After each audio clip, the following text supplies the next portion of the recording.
están, doctores? Buenas noches. Los saluda la doctora Catherine Taboada. Bienvenidos al primer webinar del año. El día de hoy vamos a hablar acerca del sistema de implantes Bone Level Taper, del implante específicamente de diámetro de 2.9.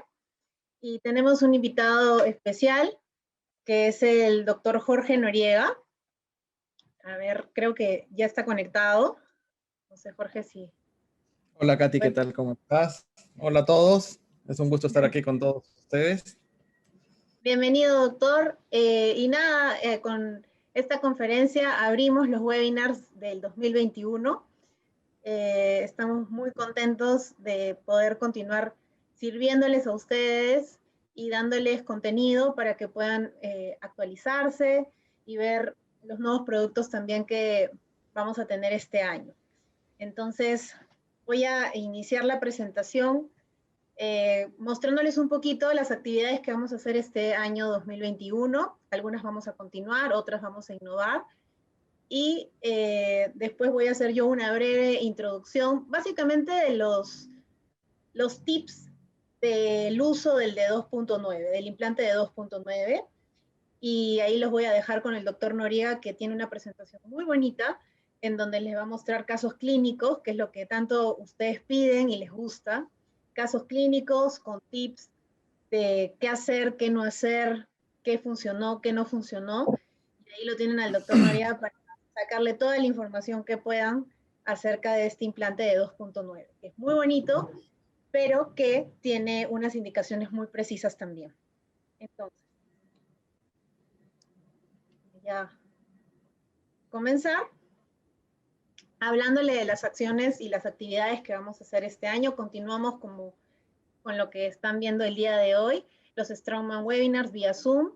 Esto para los que son nuevos visitándonos aquí, son conferencias, cursos y seminarios dictados por especialistas, speakers nacionales e internacionales, como el día de hoy que nos acompaña el doctor Jorge Noriega. También tenemos los Strongman Talks, que son vía Instagram Live. Es un espacio en el cual es un poco más interactivo, es como formato de entrevista, para conversar, discutir y resolver dudas con profesionales nacionales e internacionales también. Nos fue muy bien el año pasado con los Strongman Podcasts vía Spotify. Estas son grabaciones informativas de nuestros productos o también de temas, consejos y entrevistas. Los invitamos a escucharlos cuando estén, no sé, manejando, caminando. Son cortitos, pero tienen mucho contenido, mucha información de calidad. Eso es vía Spotify. Y los Strongman Tips, que son videos tutoriales de temas específicos. Tenemos de toma de impresión, de cómo armar el torquímetro. Próximamente vamos a lanzar nuevos videos porque han tenido muy buena acogida. Y creo que es porque a veces podemos tener una duda específica y vamos a Instagram y consultamos el video, o en YouTube también, que están colgados ahí. Entonces, está súper el contenido, revísenlo si es que no han tenido la oportunidad todavía de revisarlo. Síganos por favor en nuestras redes sociales, en Instagram estamos como strongman.pe, en Facebook como Strongman Perú, en Spotify, donde están estos podcasts que les comento, estamos como Strongman Perú, y en YouTube estamos en la plataforma Strauman, y en la lista de reproducción nos buscan como Strongman Perú, está el contenido local, pero en la cuenta de YouTube también pueden encontrar muchos videos de otros Strongman de otras partes del mundo también, entonces tiene mucho contenido. Listo. Entonces, quiero presentarles a nuestro speaker del día de hoy. Estamos muy contentos porque el doctor Noriega se une un poco más a la familia Straumann como speaker oficial de Straumann Perú, y estamos muy contentos de eso. Él es especialista en periodoncia e implantes, tiene un máster en periodoncia en la Universidad Estadual Paulista en Brasil, tiene un máster en estomatología en la Universidad Cayetano Heredia, es coordinador de la especialidad de periodoncia e implantes de la Universidad UPC, y también fue docente de la maestría de periodoncia e implantes en la San Martín hasta el 2012. Entonces, bienvenido nuevamente, doctor Noriega. Lo pueden seguir también en su Instagram como doctor.jnoriega. Y nada, vamos a empezar entonces la conferencia, siendo ya las 7:06 de la noche, para que nos alcance el tiempo, porque como les dije, yo voy a dar una breve introducción del implante de 2.9, pero el doctor Noriega nos va a mostrar sus casos clínicos. Y tiene ahí un bonus track, así que si nos alcanza el tiempo, podremos verlo también. Ustedes dirán cómo va la noche. Perfecto, entonces el implante de 2.9 es nuestro pequeñito de Straumann. Es una medida novedosa, sin embargo, es una medida que tiene indicaciones muy puntuales, ¿sí? Este implante debe ser colocado en la zona de los incisivos laterales superiores y centrales y laterales inferiores. La forma de cómo rehabilitar estos implantes es con coronas unitarias. Es decir, yo no puedo poner un implante de 2.9 en el lateral y en el otro lateral y hacer un puente. No, solamente se puede rehabilitar en forma de coronas unitarias. Entonces, repito, por favor, porque esto es sumamente importante, solamente está indicado en esas zonas de laterales superiores y centrales y laterales inferiores y es para realizar coronas unitarias. No está indicado para puentes, no está indicado para ser utilizado en edéntulos, ni tampoco se puede ferulizar. En cuanto a la secuencia de fresado de este implante es muy interesante porque nosotros sabemos que la secuencia completa de Straumann inicia desde la fresa aguja, como nosotros llamamos a la fresa comúnmente llamada lanza, hasta el macho de rosca. Sin embargo, la secuencia completa de fresado solo se realiza en hueso tipo 1, es decir, un hueso muy compacto, ¿no? Entonces yo tengo que seguir toda la secuencia de fresado si tengo un hueso tipo 1. Si tengo un hueso tipo 2, debo de llegar hasta la fresa de perfil y ahí me detengo. Si tengo un hueso tipo 3, voy a llegar hasta mi última fresa piloto, que sería la fresa azul. Pero si yo tengo un hueso tipo 4, un hueso blando, tengo que pasar mi fresa lanza o aguja y ahí nomás coloco el implante. Entonces es súper importante determinar qué tipo de hueso encontramos en el paciente para no sobreprepararlo o para no subpreparar la zona que va a recibir mi implante. Entonces, sobre todo en un hueso tipo 4, si yo sigo fresando, me corro el riesgo de no conseguir estabilidad primaria. Entonces, recordemos por favor esto. Y yo, como sé qué tipo de hueso tengo, o sea, más que seguro que yo voy a poder determinar qué tipo de hueso tengo con mi fresa aguja. Paso esa fresa y ya me va a dar una orientación de qué tipo de hueso tengo, ¿sí? Entonces, tenemos que estar súper atentos porque no tenemos muchos más pasos para hacer como para arreglar una situación así. Entonces, si es un hueso tipo 4, paso esa fresa y ahí nomás coloco el implante. ¿Listo? Por favor, les pedimos que si tienen preguntas en cualquier momento las pongan en el chat. Yo voy a estar revisando constantemente las preguntas que ustedes hagan y las resolvemos al finalizar, o si la pregunta está ahí como para ser resuelta en el momento, para no perder la hilación, lo hacemos en el momento, ¿sí? Estos implantes pertenecen, de 2.9, pertenecen a la familia CrossFit, es decir, nuestra conexión protésica es llamada de esta manera, es una conexión protésica patentada por Straumann en forma de cruz, ¿sí? Entonces, cuando ingresa el componente protésico, la parte es como un sistema hembra-macho, va a encajar la parte del pilar con su contraparte en el implante, y una vez que encaja, termina de asentar de manera correcta y le da la seguridad a ustedes de que ha entrado de manera correcta. Si esto no encaja, ustedes no van a poder ni siquiera enroscar el pilar. Entonces, esto es creo que es un fuerte de nuestra marca, muy poderoso, porque así nos evitamos el hecho de estar teniendo que tomar radiografías para estar seguros que asentó el componente. Aquí no. Repito, si el componente no ha asentado, no les va a dar el tornillo para que ustedes puedan ajustar y torquear el pilar. Entonces, si no les da el tornillo, saben que está mal puesto. Lo ubican bien, va a engranar perfectamente como se ve ahí en la imagen y ahí recién termina de bajar todo el pilar. Ese es el sistema de conexión que tiene también este implante de 2.9 con su parte protésica. En cuanto a la parte protésica, continuamos con esto. Solamente este implante de 2.9, la parte protésica no es redonda, sino es ovalada, como lo están viendo en la imagen. Y es ovalada, ¿por qué? Porque como está indicado por espacios protésicos estrechos, como es los laterales, pero con más razón los incisivos centrales y laterales inferiores, al ser oval nos aseguramos de tener papilas y que la parte protésica ingrese de manera cómoda, ¿sí?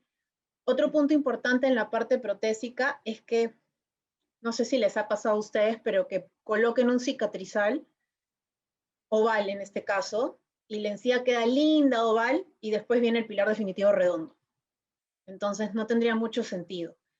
Todos nuestros componentes, inclusive este de 2.9, los componentes desde el cicatrizal van a tener el mismo perfil de emergencia. Entonces, como ven aquí, el cicatrizal tiene el mismo perfil de emergencia, el provisional tiene el mismo perfil de emergencia y el definitivo tiene el mismo perfil de emergencia. Entonces, no me va a ocurrir que cuando yo ponga el definitivo o el provisional me va a aplastar la encía o me la va a dejar isquémica o me la va a dejar suelta. No, va a quedar igualito porque tienen el mismo perfil de emergencia. Y esto hace que el resultado estético sea mucho mejor.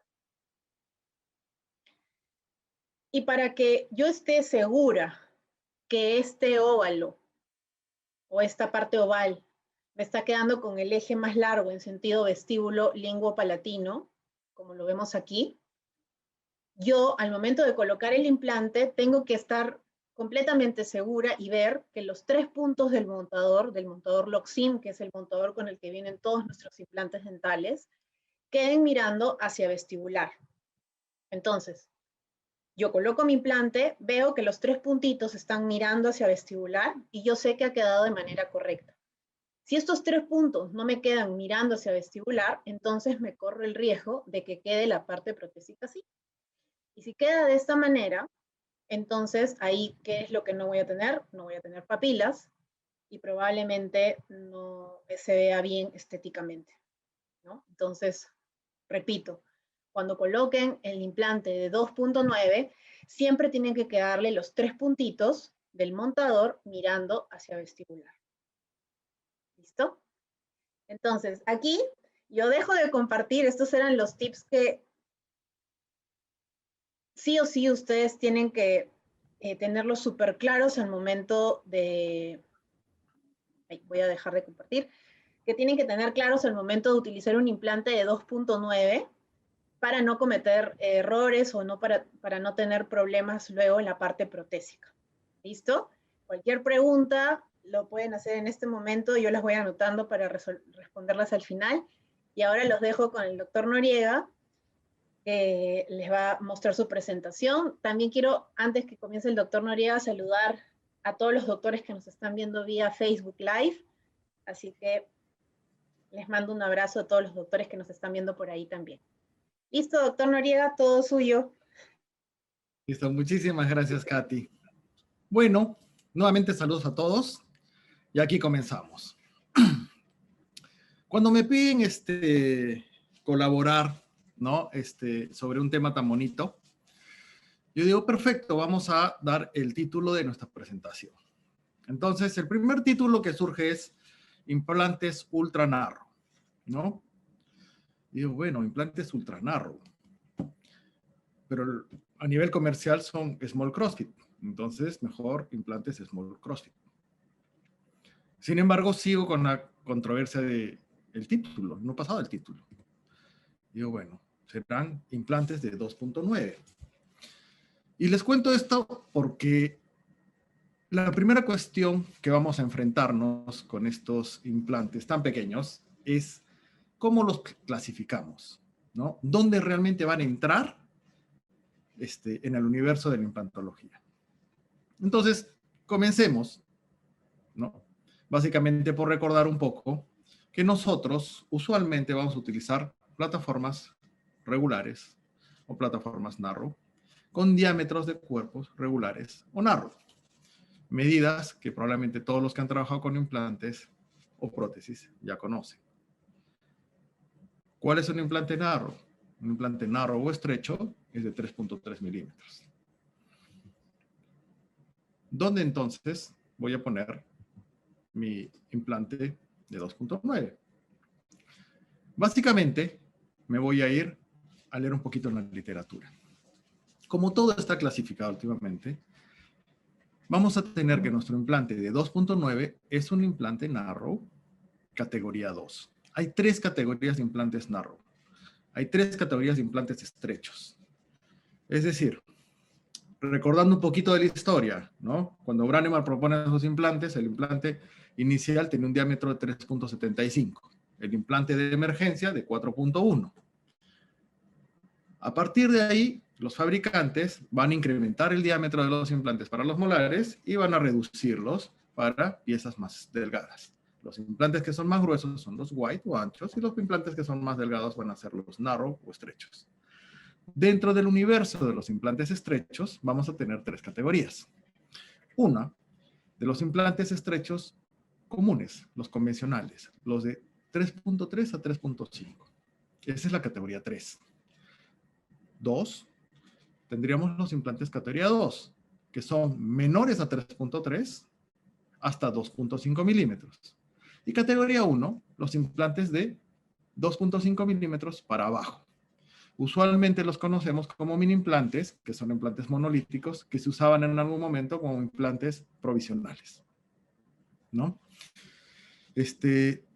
Podemos encontrar inclusive mini implantes ortodónticos de 1.8, etc, etc. Nuestro implante 2.9 está en la categoría de narrow, categoría 2, narrow. Perfecto. Una vez que ya lo tengo identificado, ¿cómo lo voy a aplicar? Creo que la doctora Catherine ya nos contó cuáles son sus indicaciones. Todo eso está avalado por la literatura y básicamente nosotros vamos a utilizarlo solo para reemplazar en zona lateral, central, inferior. Dientes que tienen muy poca carga. Y dientes que tienen un diámetro bastante pequeño también. Entonces surge la pregunta, perfecto, es un implante muy delgado, es un implante muy chiquito, es un implante que está diseñado para reemplazar dientes de pequeño tamaño y pequeño diámetro. ¿Qué tan confiable es? ¿Qué tanto puedo yo decidir a colocarle a mi paciente un implante en un lateral? Porque nosotros sabemos que estéticamente podríamos resolver esa situación con puentes adhesivos y de una manera muy honorable y que funcione bastante bien. ¿Por qué yo decantaría un implante si es que el implante no fuera confiable? ¿Qué tan confiable es? Yo voy a encontrar que los implantes narrow, categoría 2 de este diámetro, no van a mostrar diferencia significativa con los implantes narrow convencionales, los que todo el mundo conoce. ¿Qué complicaciones mecánicas podríamos tener con un implante tan delgado? Entonces, hay estudios fotoelásticos, hay estudios de elementos finitos, hay estudios de fatiga, que básicamente me dicen que a nivel biomecánico yo sí podría tener complicaciones en fractura del pilar, del implante, del tornillo o flajamiento de los tornillos. ¿Cuándo yo voy a tener esas complicaciones? Cuando yo comience a llevar este implante al límite de su utilización. Es decir, si yo comienzo a angular el implante y comienzo a darle mucha carga, yo comienzo a incrementar la cantidad de riesgo de tener una complicación mecánica.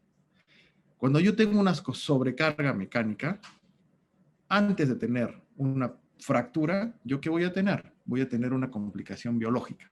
Voy a tener una reabsorción ósea. ¿Por qué? Porque esa cresta, que ya es pequeña, va a recibir muchísima carga a través de este elemento insertado en él. Entonces, la indicación de estos implantes es no colocarlo angulado o en sectores posteriores que reciban grandes cargas, ¿no? Biológicamente, ¿qué tan estable es? Pues nosotros sabemos que en la implantología vamos a dividir nuestras complicaciones básicamente en esos dos grandes rubros, ¿no? Mecánico y biológico. Biológicamente, se ha encontrado que el nivel de complicación biológica, perimplantitis, infecciones, pérdida de hueso y demás, van a tener una frecuencia muy similar una entre la otra. ¿Eso qué significa? Eso va a significar que entre los implantes convencionales y los implantes Narrow categoría 2, 2.9, no voy a tener diferencia. Entonces, estamos hablando que si nosotros respetamos indicaciones, espacios, no deberíamos tener ninguna diferencia con un implante de diámetro convencional. Entonces, con estas dos otras preguntas ya resueltas, digo, perfecto, entonces tengo un implante ya clasificado como un implante Narrow, tengo un implante que funciona, ¿no? No va a presentar un índice de fracaso mayor al de un implante convencional. Tengo un implante que sé que no debo cargarlo demasiado porque puedo inducir a tener una falla mecánica y puedo inducir a tener una falla biológica y adicionalmente no voy a tener complicaciones biológicas mayores a las de un implante convencional. Con todo esto en mente, me voy a conversar un poquito sobre los casos clínicos, ¿no? Para conversar sobre los casos clínicos que les voy a presentar, he tratado de reducirlos lo más posible. Me gustaría que cualquier pregunta que tengan la vayan haciendo durante, la resolvemos y seguimos avanzando, ¿no? La doctora Catherine me puede ayudar en eso. Entonces, yo no tengo ningún problema en ir parando para que esto sea un poquito más dinámico.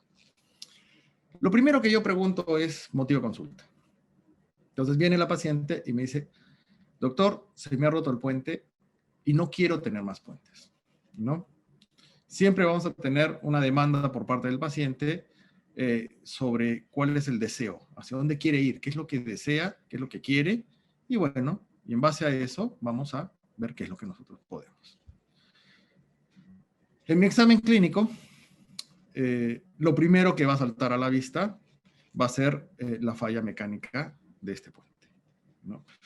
Particularmente cuando encontramos una circunstancia así, decimos, uy, hacer un puente entre dos incisivos, tallándolos, incisivos inferiores, es bastante polémico, ¿no?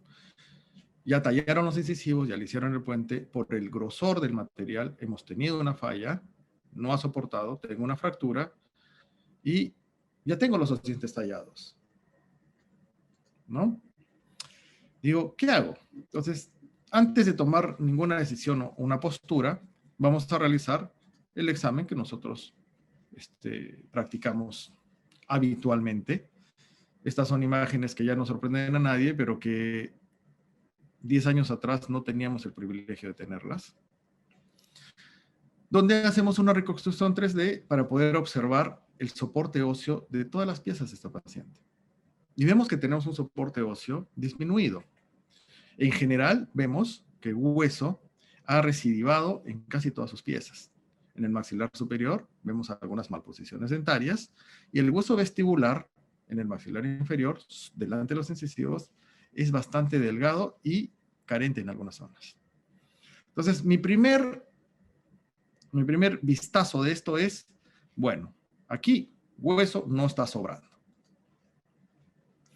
Vamos a seguir haciendo la evaluación radiográfica y conforme va transcurriendo la evaluación radiográfica, yo voy viendo una serie de características que me van guiando a decidir sobre qué podría yo ofrecerle y con qué predictibilidad.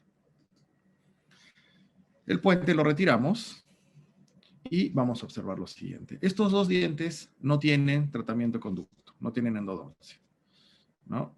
Están vitales.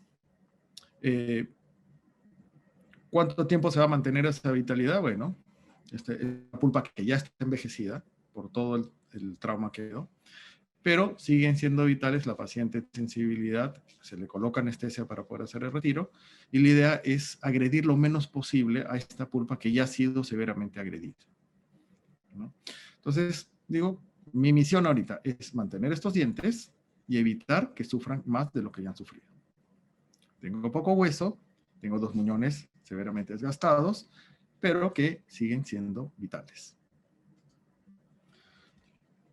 Los limpiamos, los engreímos un poquito, y cuando tracciono el labio veo que hay una inserción bastante cerca de la cresta, ¿no? Si ustedes se dan cuenta, es una zona isquémica. Entonces ya comienzo a hacer con mis primeras miradas un análisis clínico.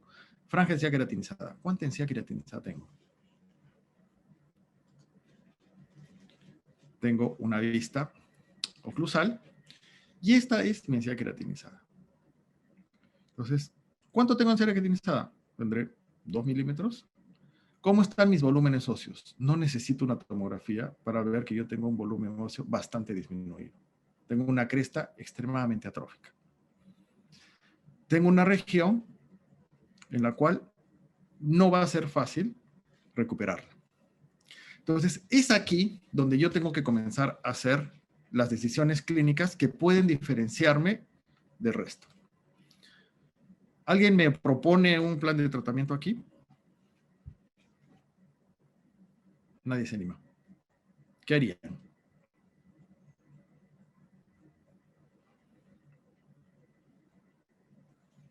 Están un poquito tímidos los doctores, Coco. ¿Sí?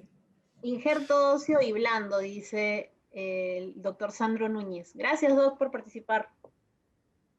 Sandro, ¿qué tal? ¿Cómo estás? Exactamente. Lo primero que a nosotros se nos viene a la cabeza es que nosotros necesitamos una regeneración, tanto de tejido duro como de tejido blando. Históricamente, ¿cómo hacíamos todo este tipo de reconstrucciones? Nosotros primero hacíamos una regeneración ósea, después hacíamos incremento de tejido blando. Una vez que teníamos consolidado, realizamos la instalación del implante durmiendo durante 3 a 6 meses, hacíamos una segunda etapa quirúrgica con activación y de ahí para adelante rehabilitando. Actualmente, ¿con qué herramientas contamos? A ver, vamos a dar clic. Primero, nuestras técnicas quirúrgicas están cambiando, ¿no?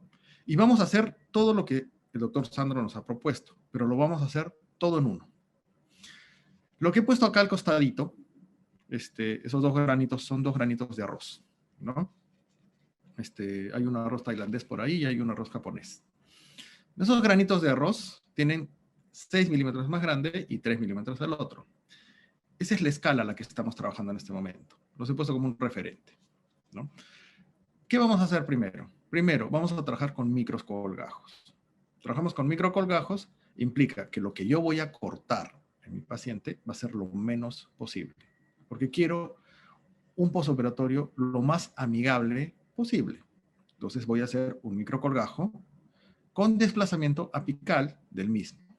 Es decir, la mayor franja de encía queratinizada me la voy a llevar hacia vestibular y voy a dejar un borde mínimo de encía queratinizada hacia lingual. Una vez que hago este microcolgajo, voy a exponer la cresta de mi reborde. Yo veo una cresta de mi reborde mínima. Ahora, recordemos que estamos trabajando con un implante que también es mínimo. Entonces, somos muy afortunados en esto. Y vamos a hacer nuestra secuencia de fresado.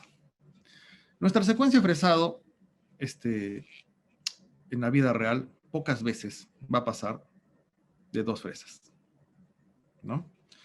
Vamos a tener la primera fresa, que es la fresa lanza, o la fresa redonda, y la fresa final. ¿Eso qué implica? Que nuestro margen de error es mínimo, que la holgura quirúrgica es realmente muy poca. No tenemos cómo hacer correcciones, porque si hago una corrección, automáticamente incremento el diámetro y se acabó. Por amor a la historia, utilizo mi fresa inicial redonda. Es una fresa inicial que nos hace recordar los inicios de la implantología. No es necesario que la use, pero tiene un poco de nostalgia y de historia con ella. Entonces vamos a usar nuestra fresa inicial de 1.2 milímetros para traspasar la cortical. Traspaso mi cortical, estoy en el centro, y de ahí voy a pasar a usar mi fresa aguja, ¿no? Con forma lanceolada. Aquí le estoy usando de separador a la fresa aguja para ver mejor el alvéolo quirúrgico. En todo este proceso voy a utilizar el marcador de posición que me va a servir de paralelizador y que me va a permitir ver cómo funciona el perfil de emergencia de mi implante de 2.9. Y sin más preámbulo, uso la presa final. Y virtualmente la cirugía ya terminó. La perforación quirúrgica ya está hecha, alcanzo la profundidad deseada y me toca instalar el implante. Utilizo una vez más mi marcador de posición, mi profundímetro, y si ustedes se dan cuenta, mi colgajo tiene 3 milímetros de incisión. Esta es la área de los colgajos.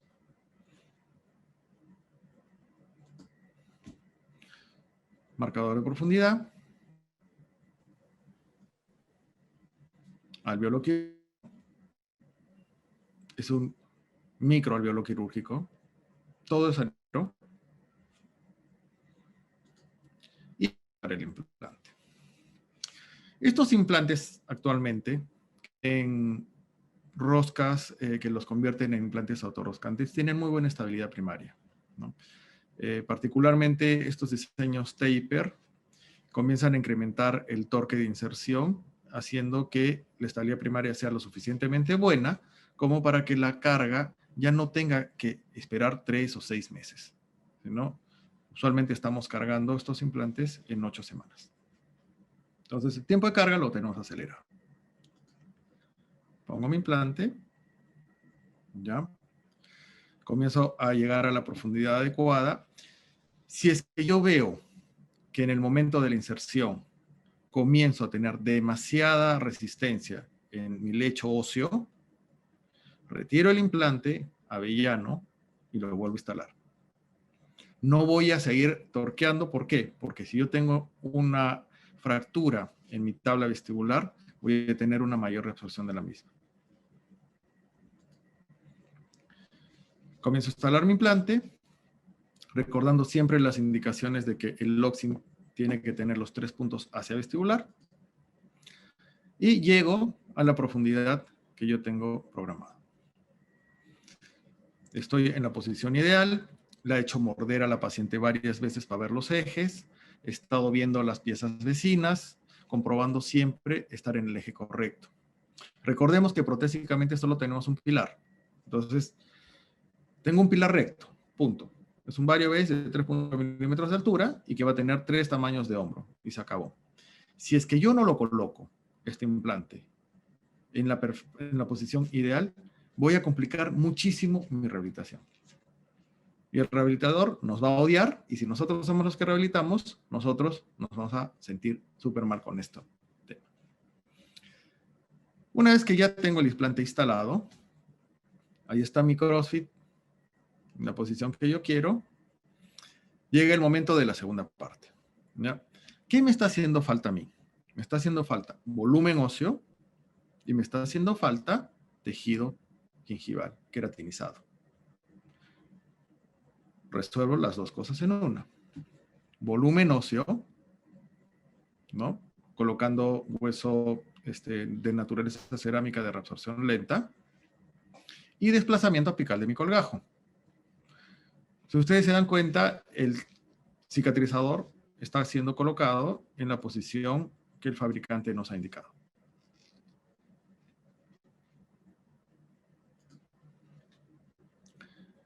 Pongo mi injerto, que tiene por finalidad incrementar mi volumen. No estoy haciendo ningún tipo de perforación en mi cortical para generar sangrado. No estoy queriendo regenerar hueso, estoy queriendo aumentar volumen. Y tomo mi radiografía final. Radiografía final, sutura y nos vemos con la paciente una semana después. Una semana después, me encuentro con este panorama. Sutura que he utilizado son 6 ceros. Se está volviendo cada vez más el estándar en nosotros. Las liberantes las suturo con catgut. Vamos a utilizar 2 tipos de sutura dependiendo del tejido donde trabajemos, y si es necesario 3, dependiendo de cuánta tensión queremos mantener y por cuánto tiempo. En mucosa oral, usualmente yo coloco catgut, que reabsorbe rápidamente y no molesta al paciente, y en tejido queratinizado, nylon. Suturamos y, bueno, una semana después, muy bonito no se ve. 2 semanas después, ya comienza a verse muy bonito. Recordemos que si yo tengo tejido queratinizado y tengo una brecha o un gap y rodeado de tejido queratinizado, lo único que se va a formar ahí es tejido queratinizado. Cuando yo tracciono el labio, veo que hay un leve desplazamiento por el tipo de inserción que hay en esa zona. Sin embargo, no tengo una apertura de la zona, los puntos se están manteniendo, no he perdido el relleno óseo que he colocado, y voy avanzando poco a poco bastante bien. Doctor Noriega. Sí. Pregunta el doctor Juan Treyes desde Trujillo, un abrazo para él. Buenas noches, ¿cuánto tuvo de torque final de inserción? El torque de inserción, particularmente, todo lo que está por encima de 30 newtons ya es bienvenido, ¿no? Cuando yo comienzo a pasar 30, 35 y llego a 40, usualmente retrocedo y vuelvo a entrar. No me gustan los torques de 50, de 60, que se alcanzan fácilmente. A partir de 30 newtons, yo espero 8 semanas.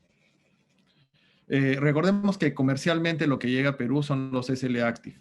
Entonces esa superficie también nos da mucho contacto y en 8 semanas, sin ningún tipo de pena ni de preocupación, realizamos la carga. Espero haberle respondido a su pregunta, doctor.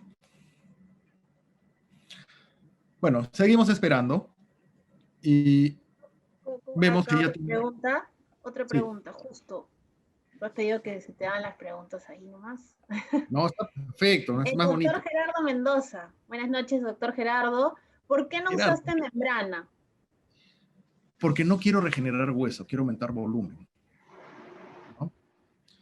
Entonces, entramos en la gran polémica de regeneración ósea guiada versus incremento de volumen con o sin membrana.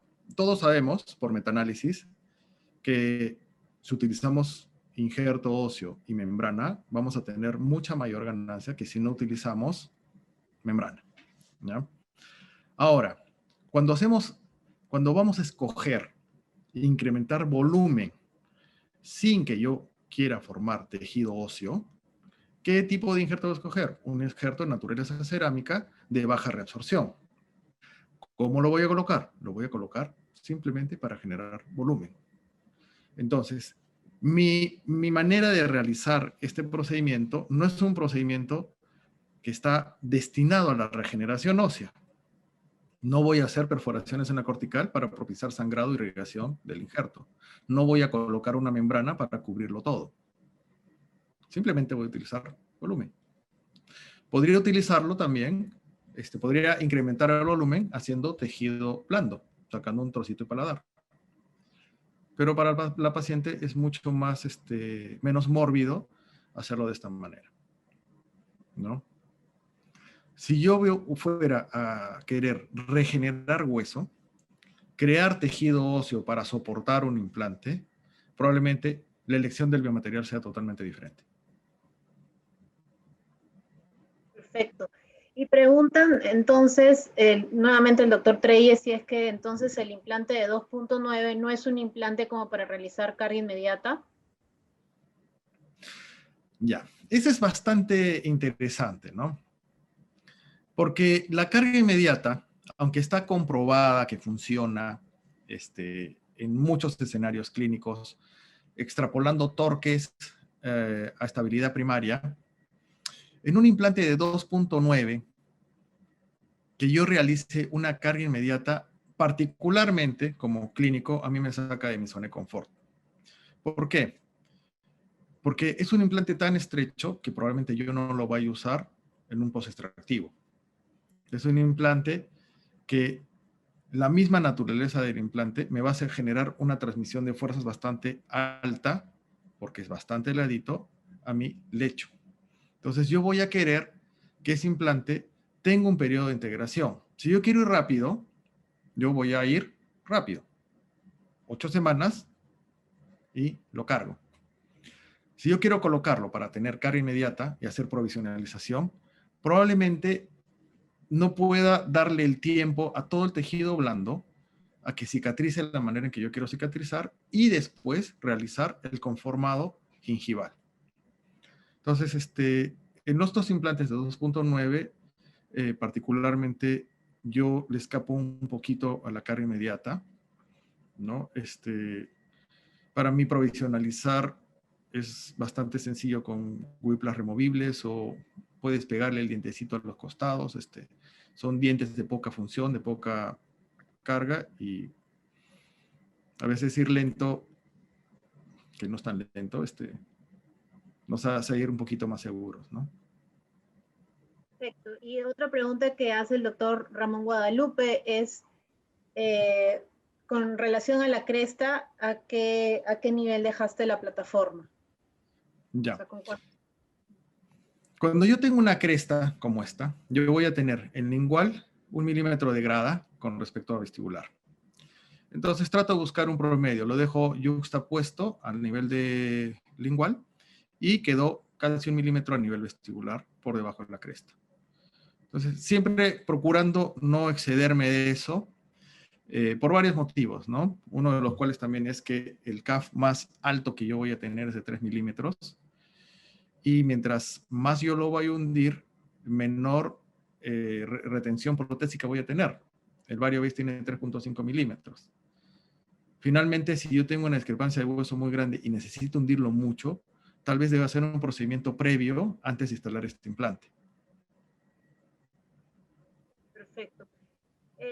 Hay dos preguntas relacionadas, entonces, que lo comentaste, ¿no? Entonces, ¿por qué no utilizar injerto de tejido conectivo si tu objetivo era generar volumen?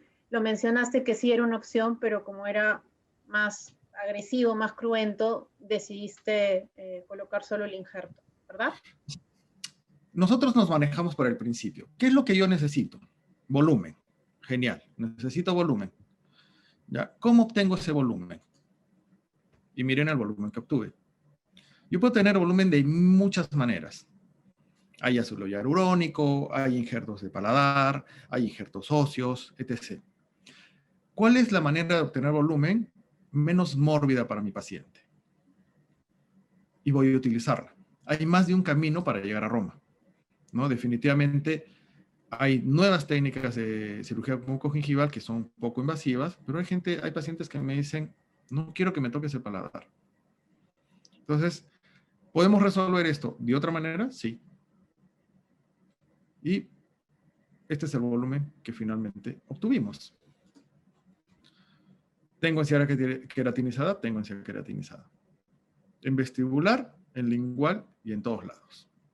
Tengo un perfil de emergencia, estoy en la posición ideal y no tuve que hacer más que un microcolgajo que no le dejó un posoperatorio a mi paciente ruidoso. Entonces, si yo puedo lograr esto, haciendo un corte de 3 milímetros supracrestal, llevado hacia el lingual, con 2 liberantes de 6 milímetros a cada lado, que mi paciente virtualmente no tenga un posoperatorio doloroso, ni siquiera se enteró de que lo operé, y tener este resultado, particularmente no encuentro una justificativa para tener que sacarle al paladar. Recuerden que nuestra práctica privada también tiene que ver mucho con tener referencias. Y las referencias históricamente para los dentistas son que mientras menos sufre el paciente, más nos va a recomendar, teniendo un buen resultado, ojo. Entonces, esto fue lo que obtuvimos, esto era lo que teníamos, y esto es lo que acabamos teniendo. Todo Pudimos esto va haberlo. de la mano con lo que dice el doctor Willy Moreno, que le mando también un abrazo al doctor Willy Moreno, que dice, ¿no? Digamos que estás ante una cirugía entonces más conservadora y predecible. Claro, Sí, ¿no? estoy entre una cirugía que estoy haciendo una microcirugía con un micro colgajo y tratando de utilizar biomateriales que compro en la tienda y no el paladar de mi paciente que le va a doler por lo menos una semana. Antes dolía más, ¿eh? Antes sacábamos unos injertos de paladar, pero que daban miedo. Ahora es mucho menos agresivo, pero igual estamos teniendo un donante que es el mismo paciente. Entonces, tengo esto y yo ya estoy contento. Dije, genial. Recuerden que estamos trabajando a la escala de un grano de arroz, ¿no? A veces no es muy cómodo. Entonces, de ahí le tomamos una impresión y vamos a hacer nuestro provisional. ¿Cuál es el mayor problema que tenemos para hacer el provisional aquí? Número uno, ese color azul, ¿ya? Ese color azul se va a transparentar. Entonces, para todos los rehabilitadores, manden a arenar este dispositivo porque el azul se pasa. Queda muy, muy feo. Hago mi pilar provisional, coronas de PMMA en los dientes vecinos y la paciente a partir de este punto va a entrar a tratamiento de ortodoncia, mientras yo ya tengo provisionalizado mi implante. Y fíjense, pese a lo estrecho que es el implante, siempre la anatomía de los incisivos inferiores va a ser un poco más estrecha. Sigue viéndose con una cintura gruesa, ¿no? Y acá tenemos los provisionales. Está con coronas de PMMA hace más de un año esta paciente, en tratamiento de ortodoncia, muy, muy lento por la falta de hueso que tenía en la maxilar superior. Y cuando terminemos, ya entraremos a la etapa de rehabilitación definitiva. Que eso se va a encargar el protesista.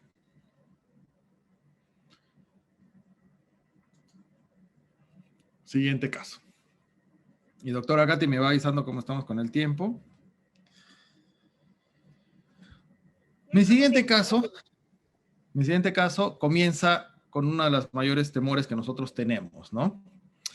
Viene una paciente muy molesta y lo primero que me dice es, pienso en demandar a mi dentista. Y cuando viene un paciente diciendo, piensa demandar a mi dentista, y uno lo primero que piensa es, ¿seré yo el siguiente en la línea de demandas? Porque hay personas que les gusta el conflicto, hay personas difíciles, y yo siempre trato de no pensar qué le habrá hecho ese dentista, sino es qué es lo que quiere este paciente, ¿no? Porque hay circunstancias imposibles. Después de conversar con esta paciente, la vamos a ver clínicamente. ¿Qué encontramos clínicamente? Clínicamente vamos a encontrar que está en tratamiento de ortodoncia, ¿no? Tiene brackets convencionales, estéticos, tiene una corona en un lateral, que la paciente manifiesta que fue extraído y que ese lateral, después de que le pusieron los brackets, el espacio cada vez se hizo mayor y que el lateral cada vez es más grande y que su sonrisa cada vez está peor. Entonces se hace una evaluación, vemos que su línea media está desviada y lo primero que yo tengo que hacer es derivarlo a ortodoncia. Derivamos a ortodoncia con el objetivo de centrar línea media superior y disminuir los espacios edéntulos de la pieza 1-2.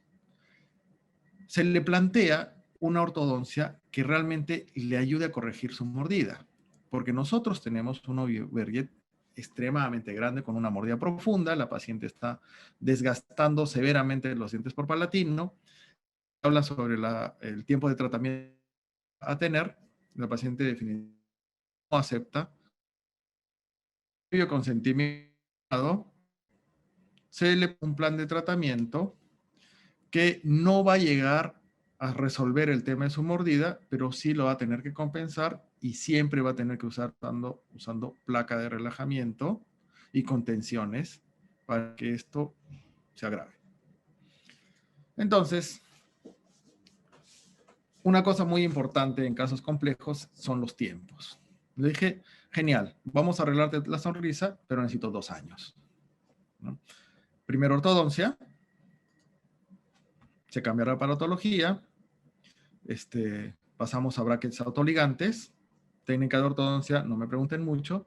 La ortodoncista comienza a distribuir espacios, comienza a retroceder lo que puede retroceder y comenzamos a mejorar. Todo este yo no voy a intervenir. Voy viendo cómo va avanzando. Si ustedes se fijan en el área palatina de las piezas, ven cómo están severamente desgastadas. Y van pasando varios meses. Y conforme van pasando varios meses, necesitamos darle instrucción de higiene a la paciente a veces colabora muy bien, a veces deja de colaborar. Le mandamos clorexidina una semana para bajar su carga bacteriana y usó clorexidina durante 2 meses seguidos y miren cómo tienen los dientes.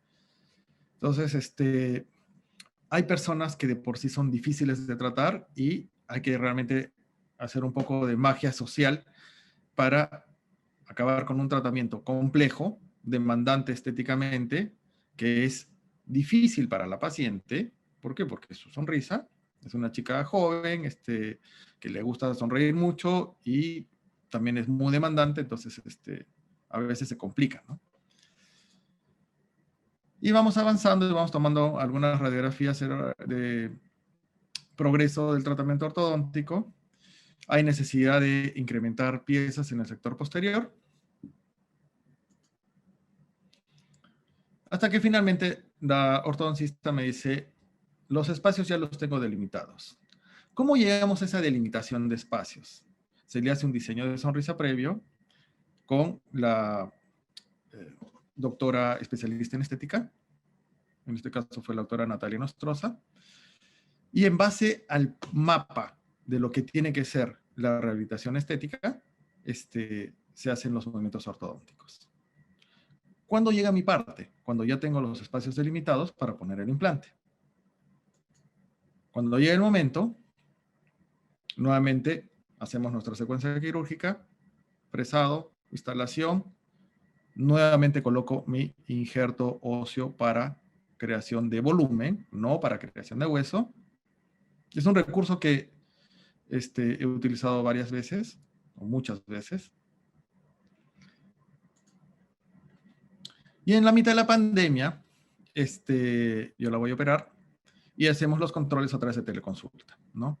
Todos los días me mandaba una fotito de cómo estaban sus dientes, cómo estaba la encía, cómo estaba sangrando, cómo estaba cicatrizando, ¿no? Vamos viendo que la cicatrización en algún momento se pone media fea, después va mejorando. Tengo WhatsApps, como ven en el último, donde se está quejando que ella no quería su sonrisa así, que se siente mal, que no puede sonreír, que socialmente le han dicho que se ve fea, etc., ¿no? Nuestro día a día, ¿no? La parte fea, que es cuando uno presenta un caso bonito, dices, ay, mira, sí, pero ¿qué nos costó? Realmente comenzamos, 10 meses después viene la pandemia, entramos en cuarentena, esta paciente tenía programada tener todas las carillas de disilicato y estaba casada con una persona, bueno, está casada con una persona que manejaba varios restaurantes, los cuales estuvieron cerrados durante muchos meses. Y me dicen, ¿sabes qué? Mi presupuesto cambió. Ya no puedo ponerme las carillas. Y estamos a la mitad. Y digo, ¿y ahora? La ortodoncista termina el tratamiento ortodóntico, se acaba de hacer los movimientos dentales, ya estamos en el lugar donde queremos y se hace un DCD nuevo. Hacemos el DCD y ese DCD, ya con el implante colocado en su lugar, lo voy a hacer digital. ¿Para qué? Para ver qué tengo que aumentar y dónde. Tengo mi maxilar superior estabilizado, tengo los espacios donde los necesito tener y estoy listo para pasar a la siguiente etapa. Entonces, utilizando herramientas digitales, encuentro que es bastante más sencillo el poder preprogramar toda mi rehabilitación.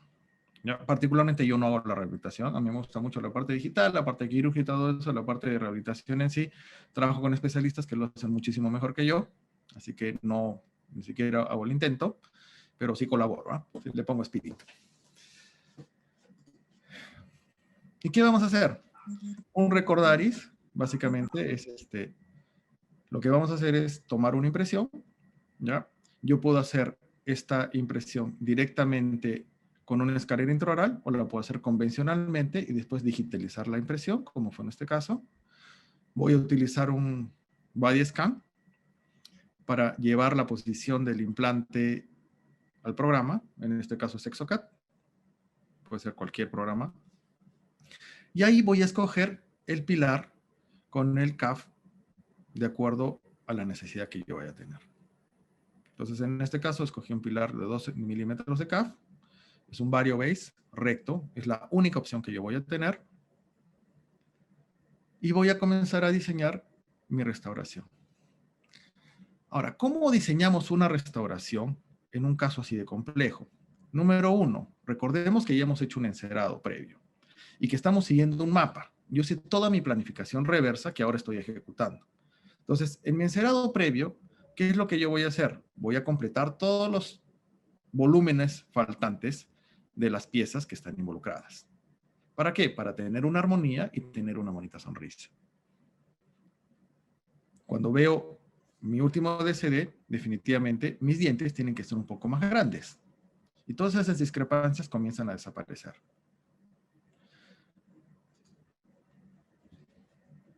La doctora Natalia inicia con la realización de las carillas de resina directas, lo cual me parece un trabajo extremadamente complejo, mucho más difícil, debería ser mucho más costoso que hacer carillas indirectas, y comienza a cerrar los espacios basadas en las plantillas que ella va a manufacturar para tal propósito.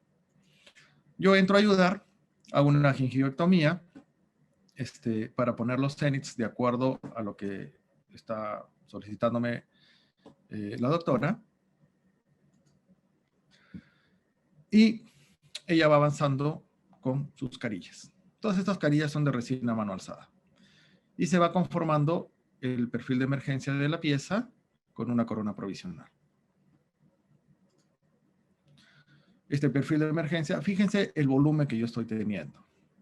Como yo les decía hace un momento, si la idea es tener volumen vestibular, yo puedo escoger más de una manera de lograrlo, ¿no?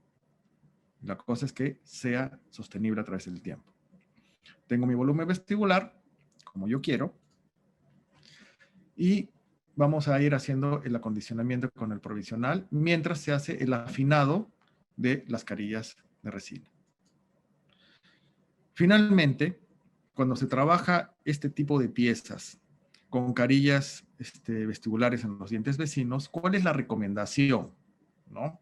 La recomendación es, número 1, que todas las piezas van a llevar carillas, inclusive la del implante.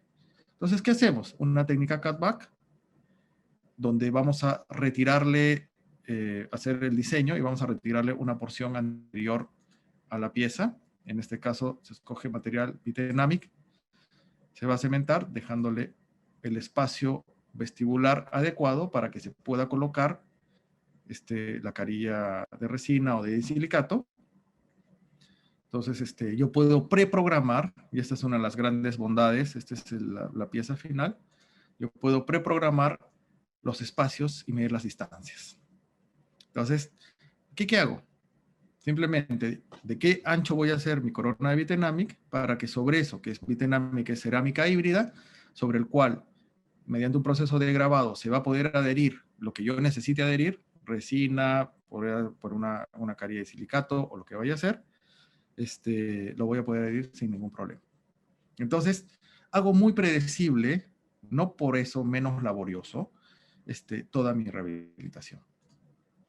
Finalmente, voy a tener mi volumen, mi perfil de emergencia con mi volumen vestibular y mi foto final, ¿no? Ahora, todo este trabajo para alguien que no muestra cuando sonríe, pero que sí se mira al espejo con lupa. Y decididamente yo sí quedé bastante contento de todo lo que involucró, ¿no? Porque finalmente ha sido un trabajo donde ortodoncia, estética, periodoncia e implantología van a hacer un poquito todos su aporte. ¿Hay alguna pregunta aquí?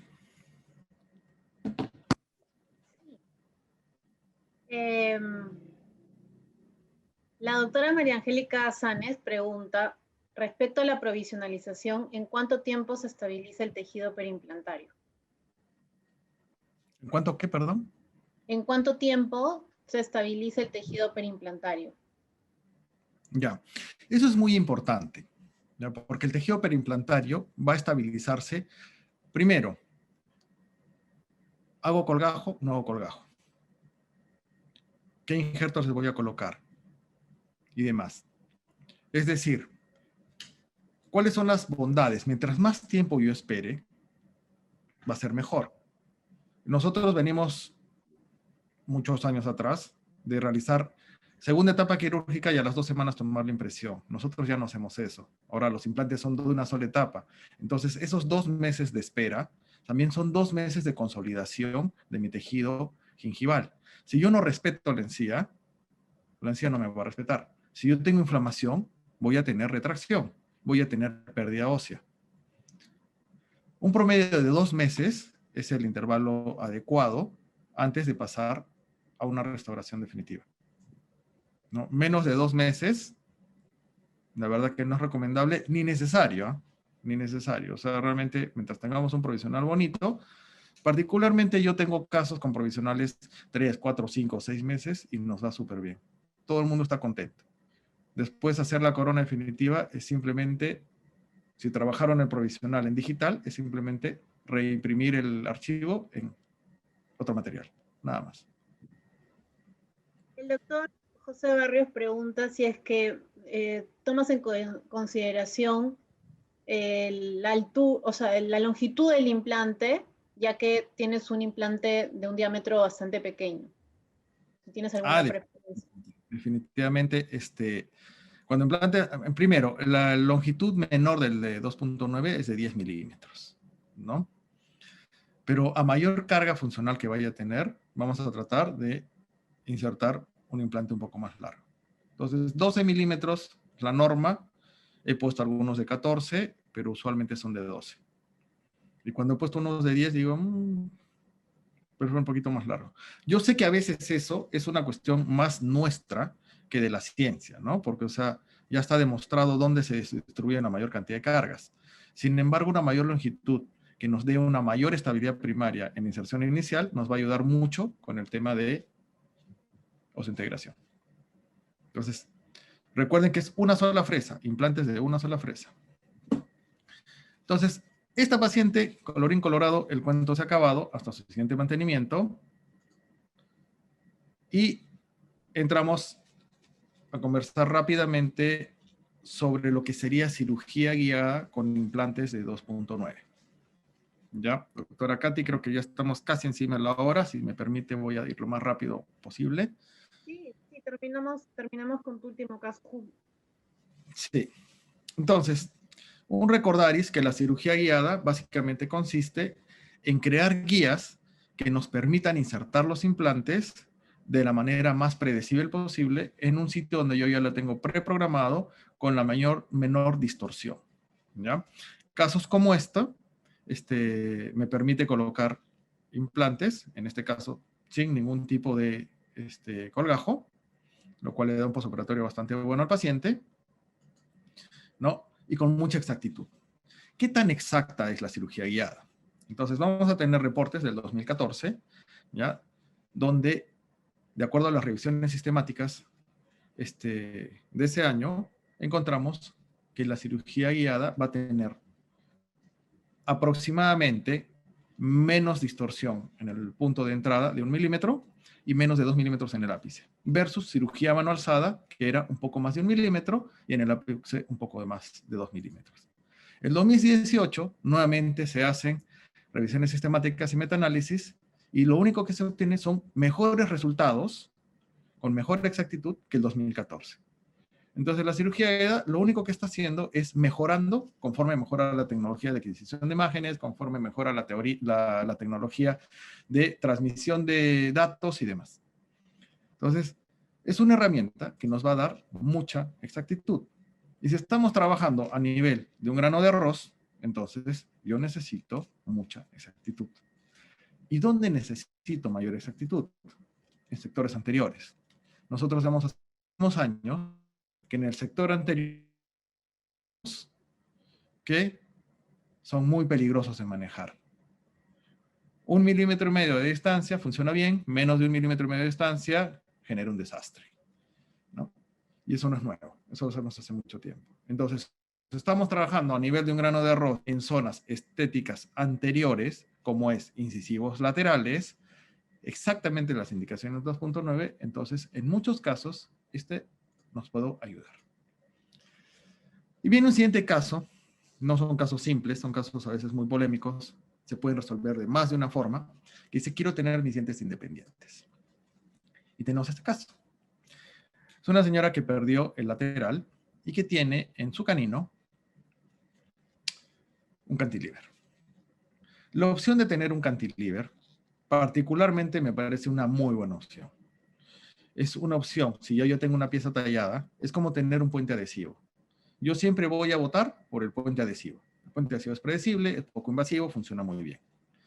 Ahora, en circunstancias en que la paciente expresa un ferviente deseo de tener piezas, luego le explico los riesgos. ¿Cuáles son mis riesgos inherentes en espacios estrechos maxilar superior?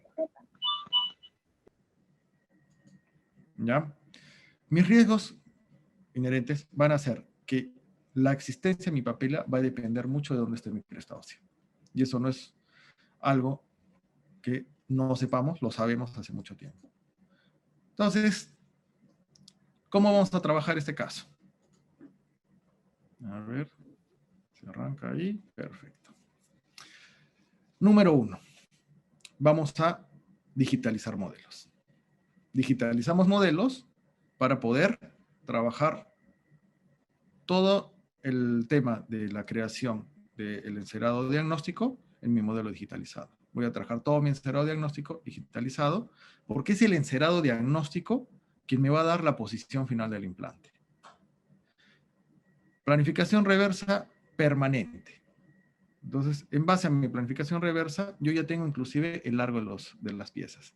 Y yo puedo hacer un mock-up y mostrarle al paciente qué tan grande va a ser su diente. Y de hecho lo hicimos. Una vez que yo tengo la posición final de la pieza, yo voy a hacer la instalación virtual del implante para tener la chimenea de salida o de ingreso de la corona. Al solo tener un pilar, yo tengo que ponerlo en la posición idónea. Entonces, esta planificación la hago en conjunto con el rehabilitador o rehabilitadora. Y este caso lo estoy desarrollando con la doctora Carmen Quiabra. Una vez que escogemos la posición ideal, vamos a escoger el pilar. Y en base al pilar, vamos a ver cómo va a ser mi perfil de emergencia. El implante que yo voy a escoger, acá es de 12 milímetros, ¿no? Y también voy a evaluar la calidad de hueso donde va a ser anclado. Esta es una zona que ya fue injertada previamente, porque el volumen óseo era insuficiente. Entonces yo voy a colocar un implante de 2.9 por 12 y voy a colocar un pilar que tenga, es un vario base con 3 milímetros de hombro. Y en base a eso voy a hacer mi planificación. Cuando yo planifico colocar con cirugía guiada un implante tan pequeño, también voy a tener algunos desafíos propios e inherentes de la cirugía guiada, que es en la fabricación de la misma guía. Nosotros sabemos que en cirugía guiada nosotros vamos a usar algunos anillos, ¿no? Entonces, ¿a qué distancia voy a trabajar yo de la pieza vecina? Yo estoy a 2.4 milímetros de la pieza vecina. Ese es el eje en el cual yo me consigo alejar lo más posible del diente. ¿Para qué? Para respetar lo más posible esa cresta ósea. No quiero perturbar esa cresta ósea, no quiero que se reabsorba, porque de eso va a depender mi papila. Y de mi papila va a depender la estética, y de la estética, la satisfacción de mi paciente. Entonces yo pierdo ese hueso, y yo pierdo la paz en la que vivo, porque la paciente va a tener como un loco. Hago mi planificación. coloco mi anillo, diseño mi guía. Una vez que tenga diseñada la guía, en cualquier programa, ¿no? Hay programas muy buenos para diseñar guías y demás. Aprueba mi protecista, ya tengo un mock-up previo aprobado por la paciente y mandamos a imprimir la guía. Y estamos listos para la instalación quirúrgica. Cabe recordar, ¿no? Cabe recordar que yo tengo 3 diferentes tipos de anillos. Yo tengo que preprogramar el anillo más delgadito, que en este caso sería de 2.2 de diámetro. Usualmente las cirugías guiadas utilizan anillos de 5 de diámetro. Existe un anillo de 2.8 y el que necesitamos es 2.2. 2.2 de diámetro es básicamente el diámetro que tiene mi fresa. Entonces mi cirugía guiada va a ser una cirugía nuevamente de una única fresa, ¿no? Tengo mi protocolo quirúrgico, que se acaba de borrar. A ver.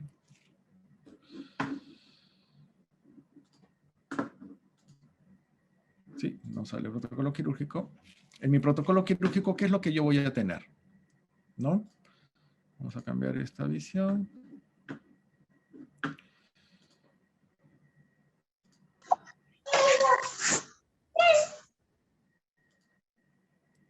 Mi protocolo quirúrgico, con lo único que yo voy a contar es con una única fresa. Entonces va a ser una cirugía guiada de una única fresa.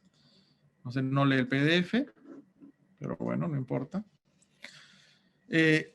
Siempre, por más guiada que sea la cirugía, por más exacto que haya sido el proceso, particularmente yo siempre encuentro útil tomar una radiografía transquirúrgica.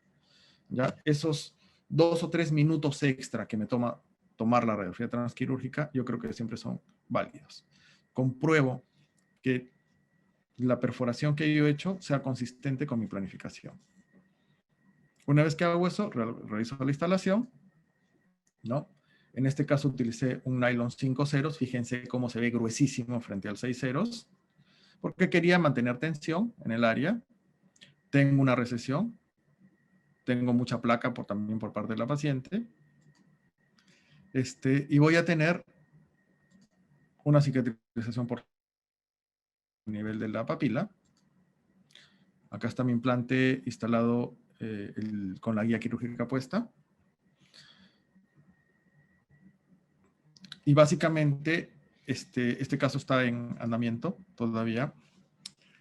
Las conclusiones a las que yo puedo llegar de la utilización bajo las distintas modalidades del implante 2.9 es que tiene muchas ventajas, ¿no? Al ser tan pequeño, puedo trabajar en espacios muy pequeños, ¿no? Al tener 2 piezas, para los que somos un poco más, no voy a decir antiguos, sino clásicos, los implantes estrechos eran monolíticos. En cambio, ahora tienen 2 piezas. Significa que yo puedo transferir a mi modelo y realizar una rehabilitación en el modelo y después llevarla a la boca. Una de las principales ventajas de los implantes. Es digitalizable. Es decir, todo este implante lo puedo digitalizar y tiene todo el flujo de trabajo digital.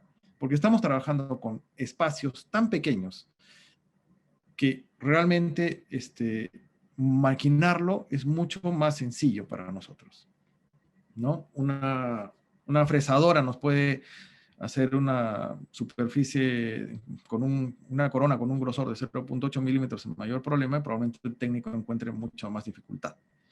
¿Cuáles serían los desafíos? Al ser tan chiquito tengo poco espacio protésico.